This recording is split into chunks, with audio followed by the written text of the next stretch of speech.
has been flat for 20 years. You look at what's happening. Again, I talk about manufacturing as being a key to that. Energy is another big key to that. But the bottom line is we have to grow this economy and grow wages. And part of it, look, what I propose in minimum wage is a 50-cent an hour increase for 3 years, which people say, well, why are you doing it? Well, what percent of Americans make the federal minimum wage? The answer is less than 1% of people. Nobody makes the federal minimum wage anymore. And so my feeling was, if you're going to get, and this was talking to folks earlier, if you're going to get bipartisan support, and you're going to need bipartisan support. Bobby Jones was just talking about welfare. We got 70 votes in the United States Senate. I led that bill.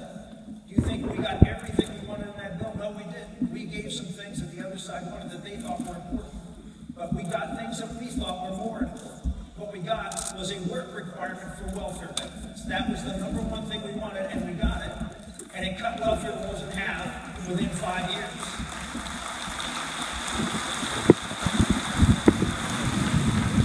So if you want to get bipartisan bills, you have to have things that are going to be supported by both sides. And so what I'm putting forward is, okay, I'll put forward a modest increase in the minimum wage. You give us getting rid of the IRS and cutting taxes. You give us regulatory reform that we need to be able to get that done. You give us immigration reform. This is another separating out from what everybody else is talking about. I know you have some people who are talking tough on immigration, but if you look at the Numbers USA, which is the only pro-worker group out there that measures how people are doing on immigration and what their policies are, there's only one candidate in this race who has an A rating from Numbers USA. One. And he happens to be on stage right now here in Ames, Iowa.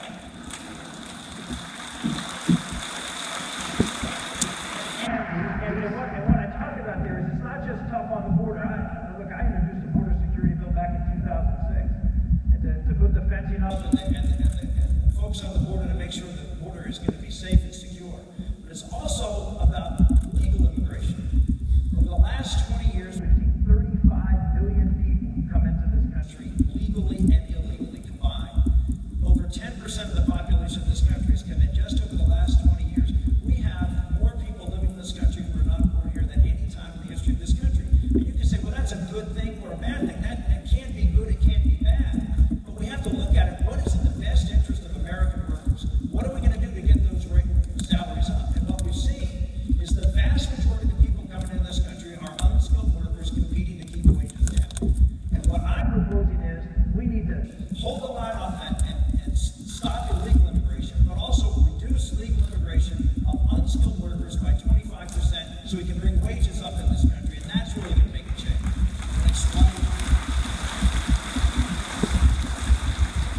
One of the questions for Senator Santorum, just one moment. Explain to me why it is that working class Americans seem to oppose conservatism in every single election, seem to be very hostile to the Republican Party. There's a problem there. What is it? I wrote a book, Blue Collar Conservative, last year. And one of the reasons I wrote a book, at the end of the last campaign, you may remember I ran 4 years ago. And at the end of the last campaign, I was showed a survey by one of Mitt Romney's pollsters. And he showed me a survey from the last state that I was supposed to be running in before I dropped out in April of 2012. He said, we saw this in every single state. He said, we started to ask a question because we saw that exit polls always had you running way lower than what the final number was. And so he showed me the survey, and he said, I started asking the question, not only who are you going to vote for, but when are you planning to vote? And this state, which happened to be Pennsylvania, said that if you were going to vote before noon, I was winning by 5. If you're going to vote between noon and 5 o'clock, I was trailing by 4. If you're going to vote after 5 o'clock, I was up by 21. Who votes after 5 o'clock? We were connecting to working men and women. Why? Because we were talking about them. And we weren't just talking about them like people come up on stage, you'll hear a lot of, we're going to help the workers. We had policies and plans. So when you paint a picture of the future of our country, when you talk about how we're going to get people back to work, they're concrete ideas that people can say, I see me in that picture. The problem with the Republican Party, I'll give you an example during the convention. In 2012, I was privileged to speak at that convention on Tuesday night. And about an hour and a half before I spoke, I was backstage with all these people, and they all were coming out one after another before me. And they were small business people. And they were all cheering, and they had placards in the convention hall saying, we built that, because they were sticking it to Obama by saying small businesses really didn't create their own jobs. Well, we sent small business person after small business person out there for an hour talking about how they built their business. We didn't send a single worker on the stage. Not one. Why would they think we're full? Why would they think we care about what they're going through? We never talk about it, and we don't put programs together and policies together that directly impact them. The reason that I was the only person in this race to ever win in a presidential year in a state that's a blue state, that the president, Republican nominee, lost and still won the election.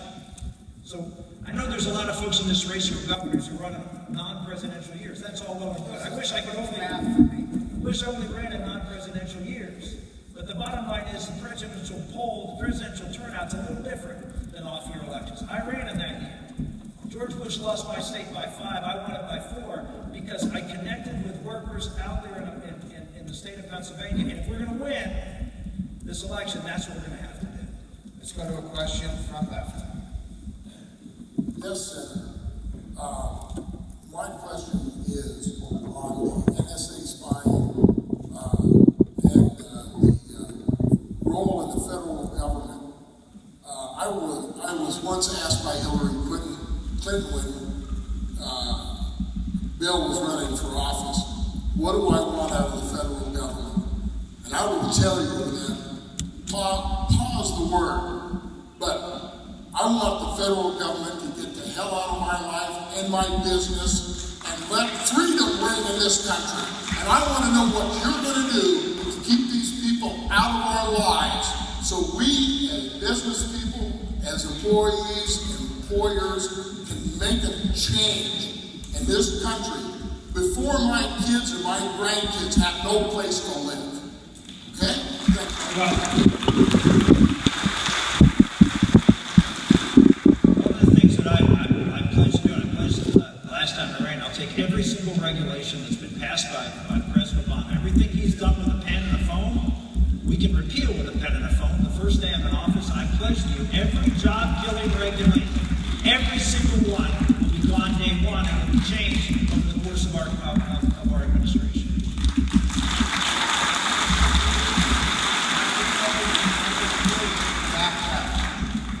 Good evening, Senator. The number one cause of income inequality in America is whether children are raised in families with a married mother and father.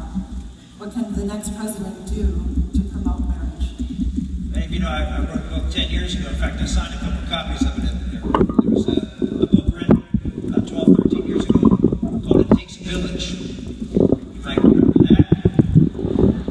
Well, a few years after that was written, I published a book called It Takes a Family, because that's what it really takes to raise kids in America.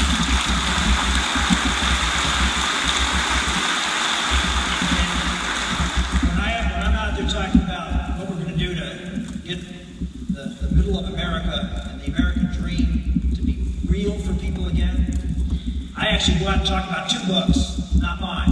One is written by a guy named Robert Putnam, who's a liberal Harvard sociologist. The other one's written by Charles Murray, who's a libertarian sociologist. And they came to the very same conclusion, that the principal problem of people being able to rise in America is the breakdown of the family. Ladies and gentlemen, I know there's a lot of people you're going to be hearing from, but no one can hold a candle to us for what we've done to try to help the institution of marriage and save and strengthen the American family in America. And that will be our number one priority. People say, what does that mean? That means that instead of spending your bully pulpit time, instead of spending the capital you have as president to start a national dialogue on global warming, we'll spend it on trying to raise and nurture children in healthy, happy families.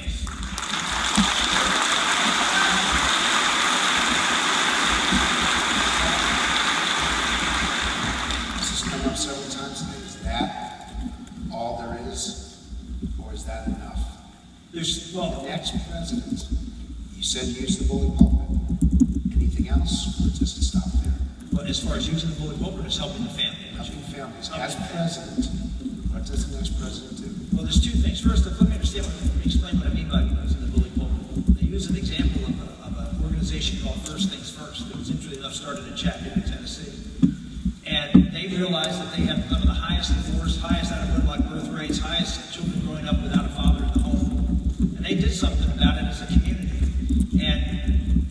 pass a single government law. But what they did is they rallied the churches and the schools and the businesses and community groups, and they came together to emphasize the importance of marriage and the importance of staying together. Businesses actually starting benefits. I was just there recently. My business told me that they actually provide marriage counseling as a benefit, and as something because of that program. If you think about the importance of family, not just for the health of the family and the health of children, but for the health of our economy.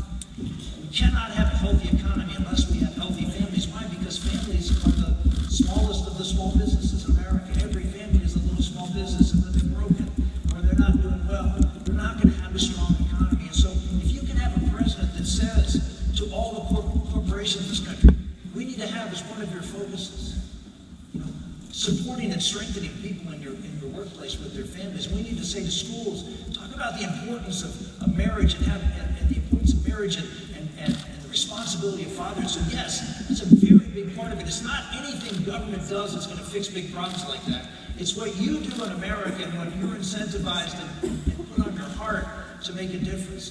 The second thing I would say is, there is something the government can do. When I was in Wisconsin 4 years ago, I was told by a state senator that if you're a single mom and you have 2 children and you're earning $15,000 a year, you're eligible for $38,500 in welfare benefits.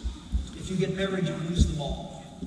The federal government, the state government, is the principal impediment for single mothers who want to raise their children with the father, not to marry the father of their children or someone else who happens to be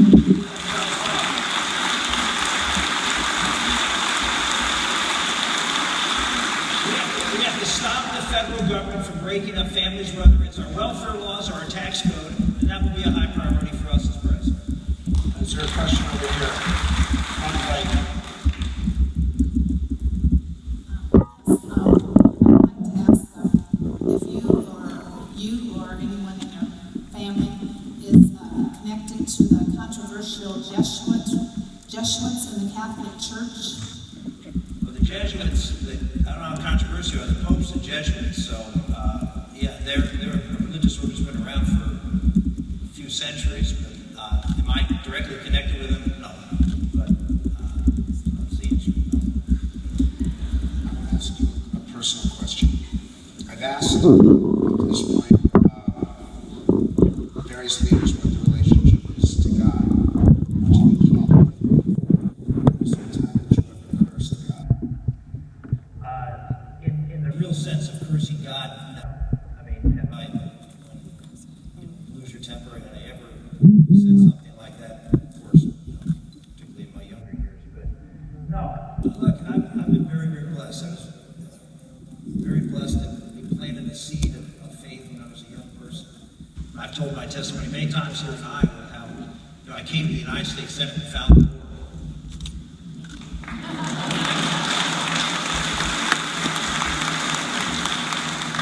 You don't think he lives there, but he does. And we need more. But the answer is no, I really do feel like I've been blessed my entire life, even though I can't say I've had an easy life. We've had our struggles. But I've always felt that seed that was planted by my mother and father about the importance of faith and relationship with Jesus Christ is there is no room for despair. I mean, we've lost a child, we have a disabled child, we've had other types of personal tragedies in our lives, and as disheartened as I can be, as angry as I am, I always know that all things will work out for good if you just hold on to that faith and believe, because that's what he promises us.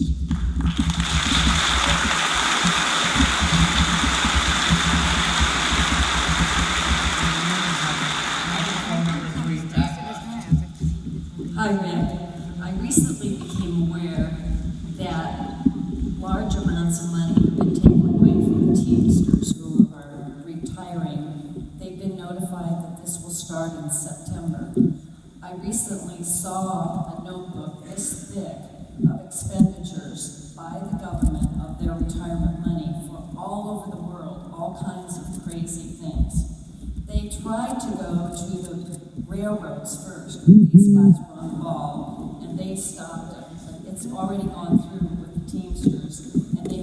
lots of other retirees in mind after that. What can and would be done in a Republican presidency? Well, first off, I apologize. I'm just not familiar with what you're speaking of, and clearly it is a Teamsters Fund is a private pension fund, and the federal government should have no right to go in there and take anybody's private pension funds, whether it's a union, a corporation, or the like. So all I would say is, if something like that happens, it wouldn't happen it shouldn't happen under a Republican president.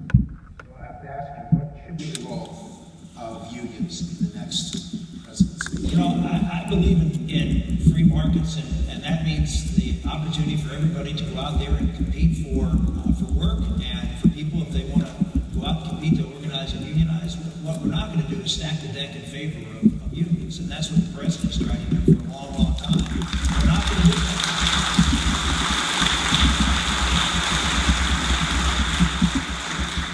Is there a question over here, front right? Yes, I'm Steve Hickenlooper, and I, like the people here today, are concerned about the number of candidates running in the Republican Party. And my concern is whoever comes out on top, can we rally around that person? I think that Democrats have to hate it. You just throw another hat in a pile there, and then it's going to divide the Republican vote again. And I wish I could say I was as proud of the Republican Party today as I was 20 years ago, but I'm not. But that doesn't mean to run away. But is there a way to bring continuity with that? And I would charge each one of you that are running, whoever is the candidate of choice, stay there and make that person responsible to his commitments that he's made to us on these campaign trails. I'd say a couple things about that. Having gone through this process before, number one, I've spent a little time out in the back, and all the reporters want to do is have me try to beat up on one of the candidates that spoke here today. And what I've decided that, having gone through a race 4 years ago where a super PAC and others beat up on us on a regular basis, it's fine to disagree on an issue, and I'll comment on a position on an issue. But I'm going to stop this fratricide of Republicans beating up on one another and questioning their integrity.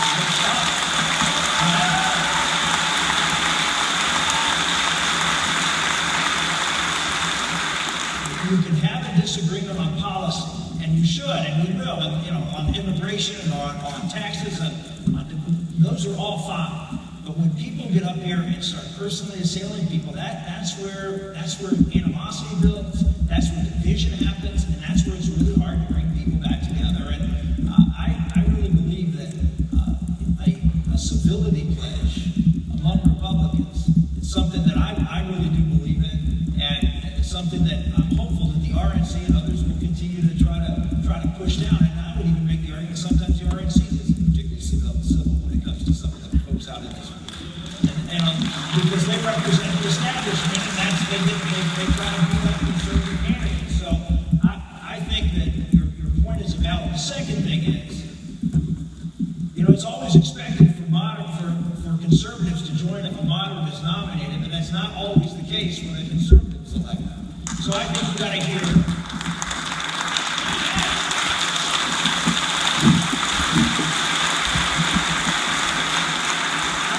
I'd like to hear from all these big super PAC donors the same question that they ask conservatives all the time. Will you go along no matter who the nominee is? And if the answer is a no, then they should put their money away and quit beating up on conservatives and let the people of this country elect who they want to elect.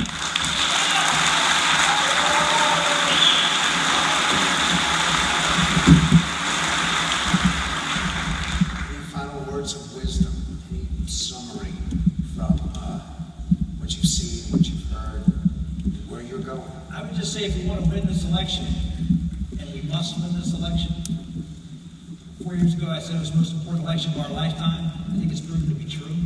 Look at what's happened on the international stage. Look at what's happening to our culture. We didn't get a chance to talk about that. Bottom line is, our culture is crumbling, and most of the folks who are thinking about running for president or running for the hills. Very few are willing to stand up and fight because it's just getting so toxic out there. We need to have a leader who's willing to stand and fight for the principles that made our country great, because if we don't, then what's the point of winning?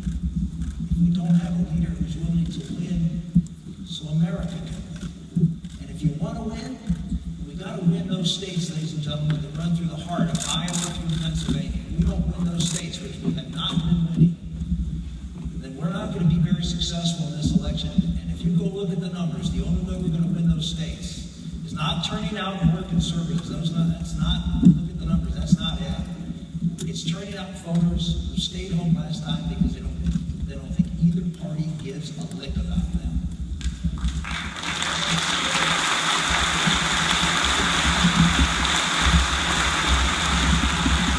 That means we have to have a narrative that when we paint the picture of the future of America, includes them in that picture. We nominate someone like that, we're going to win this election.